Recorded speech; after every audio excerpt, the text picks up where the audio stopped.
में कोई माया, प्रेम में जिसने खोया सब कुछ उसने ही सब पाया, उसने ही सब पाया।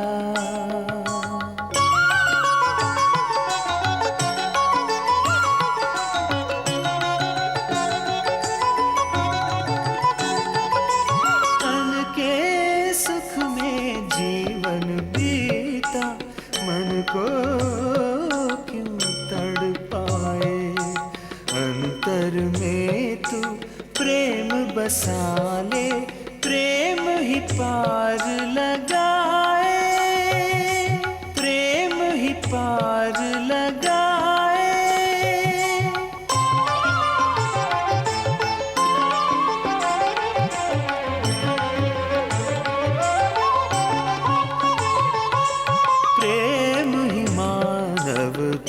की शक्ति, प्रेम लुटा संसार में, एक प्रेम कथा कभी घटी जो संसार में,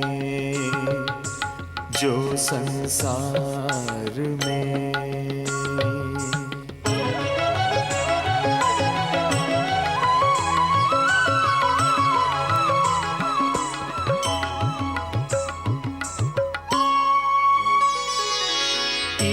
कल्पना सच हुई संसार में,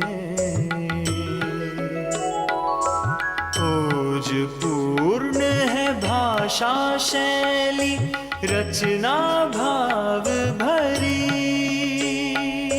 रचना भाव भरी।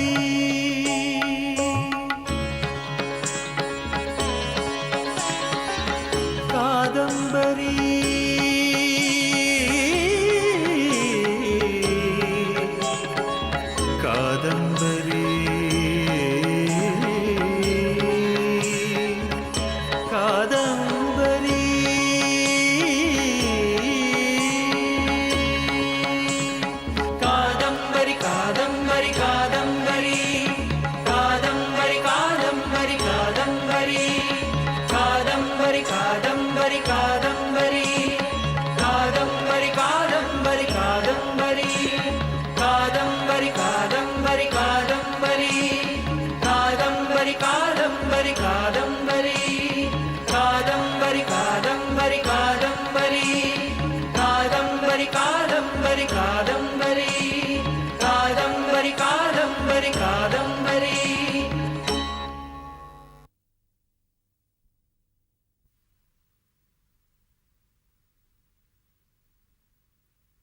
सहस्त्रों राजाओं द्वारा त्याग दी गई लक्ष्मी में जिनकी आसक्ति हो,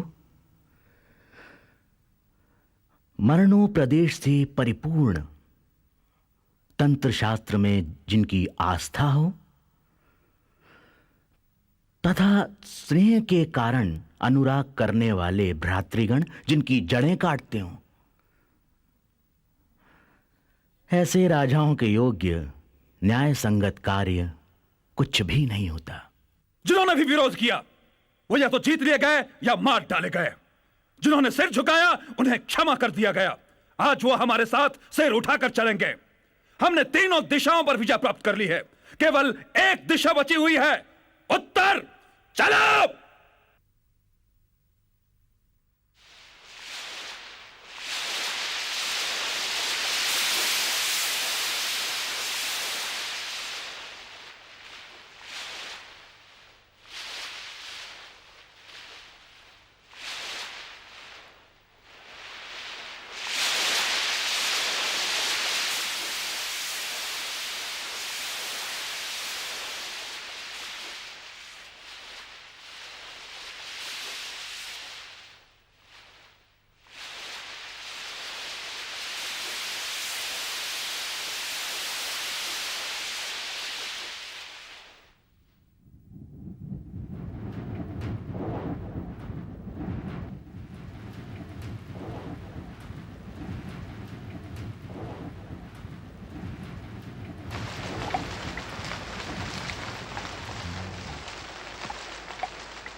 कैसा मूर्खतापूर्ण कार्य किया मैंने। पिताजी ने जो कीर्ति फैलाने का कार्य आरंभ किया था वो तो मैंने पूरा नहीं किया, व्यर्थ ही किन्नर युगल का पीछा किया। अब इस प्रदेश में कोई मनुष्य भी नहीं दिखता जो मुझे स्वर्णपुर जाने का मार्ग बता सके। सत्य ही कहा गया है, अपने द्वारा किए हुए दोषों का फल भी स्वयं को ही भुगतना पड़ता है।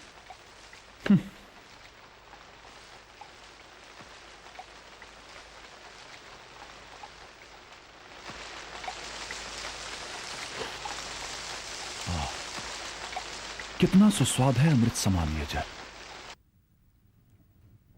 कितना स्वच्छ एवं शीतल है इस सरोवर का जल। मेरा किन्नर युगल का अनुसरण निष्फल होने पर भी इस सरोवर को देख लेने के बाद सफल हो गया। मनोरम पदार्थों की अंतिम सीमा को दृष्टिगोचर किया मैंने आज। कितना स्वच्छ एवं शीतल। कदाचित इस सरोवर के दर्शन की अभिलाषा से ही भगवान शंकर कैलाश पर्वत पर निवास करते हैं। इंद्रायुध,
कदाचित विधाता ने पंचमहाभूत स्वरूप द्रव्यों को त्याग कर श्वेत किरणों द्वारा ही इसका निर्माण किया है, अथवा ब्रह्मा की तपस्सिद्धि स्वयं पृथ्वी तल पर उतर आई है।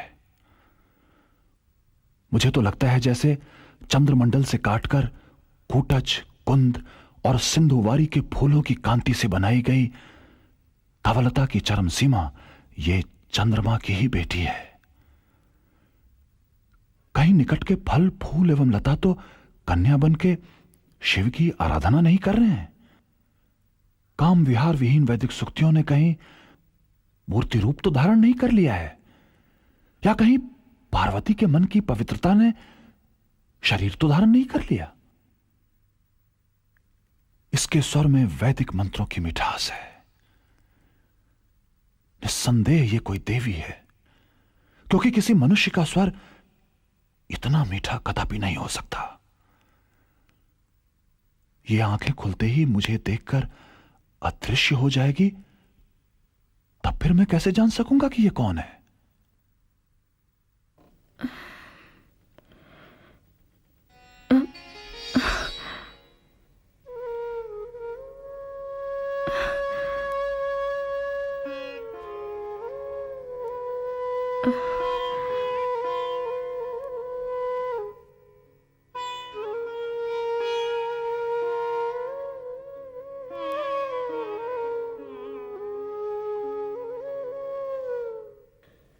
अभ्यागत, मैं आपका स्वागत करती हूँ। महाभाग्यशाली, आप इस प्रदेश में कैसे आए? मेरा आतिथ्य स्वीकार कीजिए। आइए।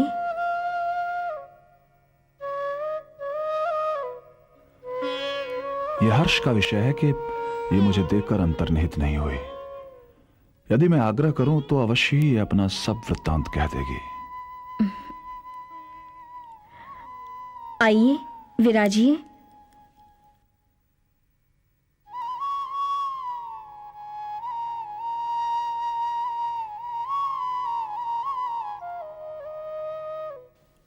पुत्र चंद्रापीड़, मूछें आते ही मन के विकार शुरू हो जाते हैं। शास्त्रों का ज्ञान तुम्हें शुद्ध पवित्र जल प्रदान करेगा, जिससे तुम मन पर जमे धूल कणों को धो सकोगे। कभी कभी पवित्र दृष्टि भी भ्रमित हो जाती है। मनुष्य यौवन का दास बन जाता है। ऐसे में प्रकृति आंधी बनकर उसे सूखे तृण के समान उड़ा देती है।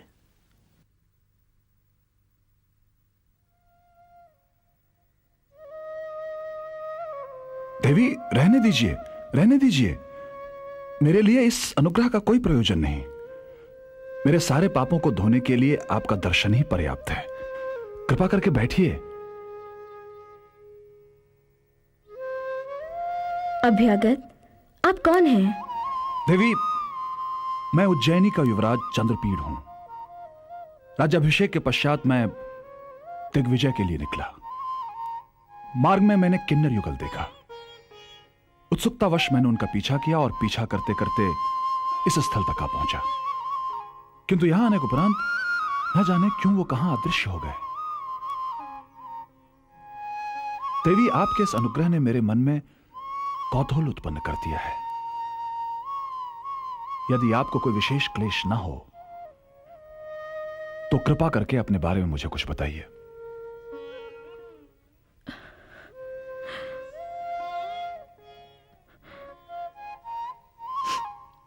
राजपुत्र, मैं अत्यंत क्रूर हृदया अभागिन नारी हूं। मेरा विचित्र जीवन वृत्तांत सुनाने योग्य नहीं है, परंतु आपकी इच्छा है तो सुनिए। गंधर्वों के राजा चित्ररथ इस भूभाग के शासक हैं। ये उद्यान, ये अछूत सरोवर एवं ये मंदिर उन्हीं के बनवाए हुए हैं। उन्हीं गंधर्वों में एक है हंस। हंस की पत्नी गौरी देवी की कोख से मेरा जन्म हुआ। उन्होंने मेरा नाम महाश्वेता रखा। मेरी बाल्य अवस्था के दिन बड़े ही मनभावन थे। युवा अवस्था में आते ही एक दिन मैं अपनी माता के साथ इस अत्यंत शोभायमान अछूत सरोवर तट पर आई। ये स्थल मुझे इतना रमणीय लगा कि मैं अपनी सहेलियों के साथ इसके चक्कर लगाने लगी। और एक स्थान पर पुष्पों के सौरभ को परास्त करने वाली सुगंध का आभास हुआ और हमारे चरण अनायास ही उस सुगंध की ओर खींचे चले गए।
गुरु भाई पुंडरीक, जनक महाराज की अद्वैत साधना के प्रतीक हैं ऋषि याज्ञवल्क्य। आपने याज्ञवल्क गार्गी संवाद का प्रसंग तो सुना ही होगा ना? हाँ अग्रज कपिंजल, सुना है। मैं याज्ञवल्क मुनि की जीत से प्रभावित भी हूं।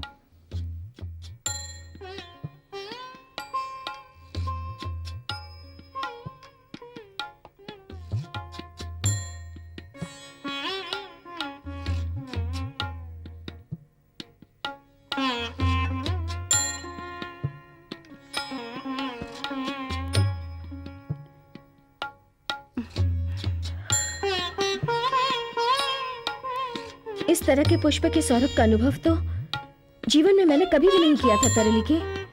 राजकन्या, कदाचित कोई अद्भुत पुष्प होगा जिसका ज्ञान हमें नहीं है।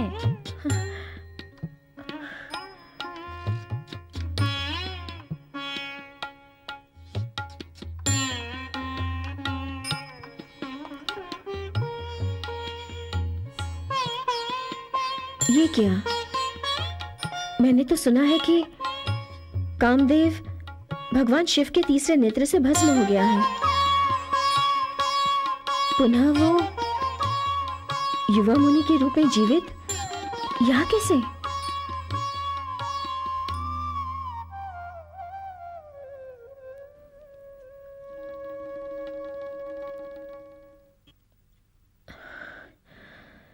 मानो ध्यान के सरोवर में कोई स्वान हो, एक धैर्यवान आत्मा की तरह, जिसने अपने तेज से सूर्य को परास्त कर दिया हो।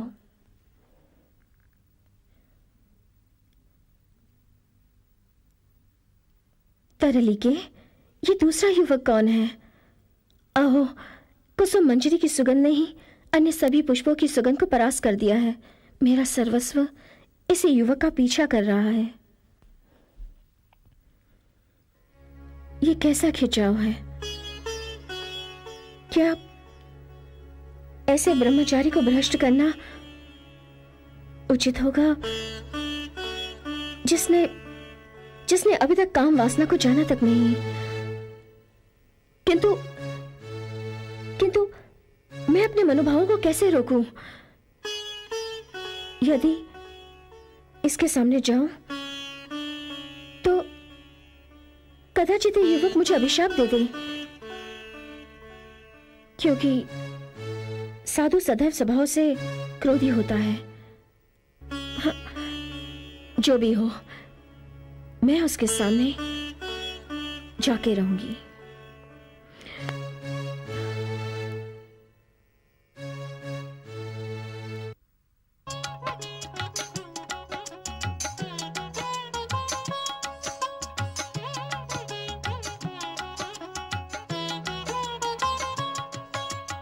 इतना सुंदर, सौंदर्य का भंडार, आश्चर्य, इनकी सुंदरता ने मुझे मोहित कर दिया है।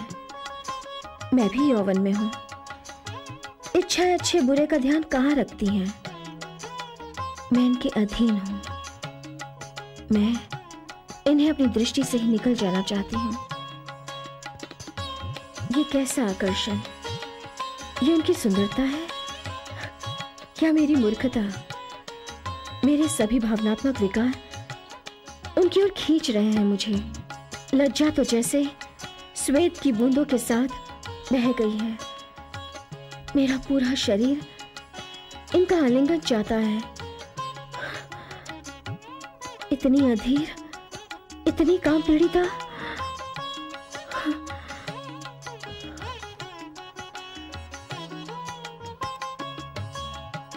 लगता है कामदेव ने इस कुमार के धैर्य को विनष्ट कर दिया है, तभी तो ये चंचल हो गया है। अन्यथा यौवन एवं विरक्ति दोनों परस्पर विरोधी हैं।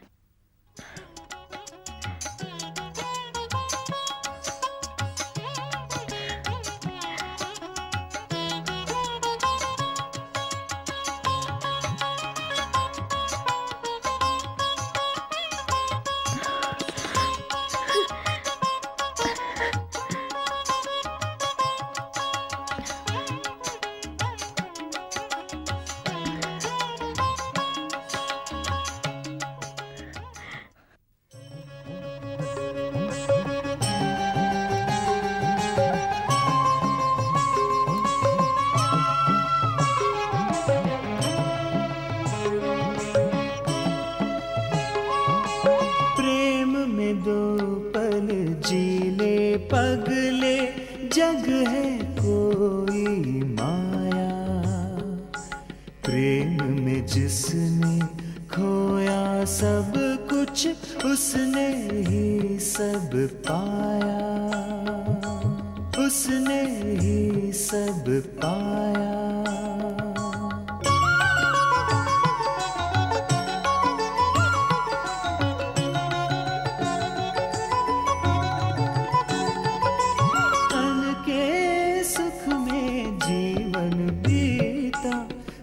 को क्यों तड़पाए, अंतर में तू प्रेम बसा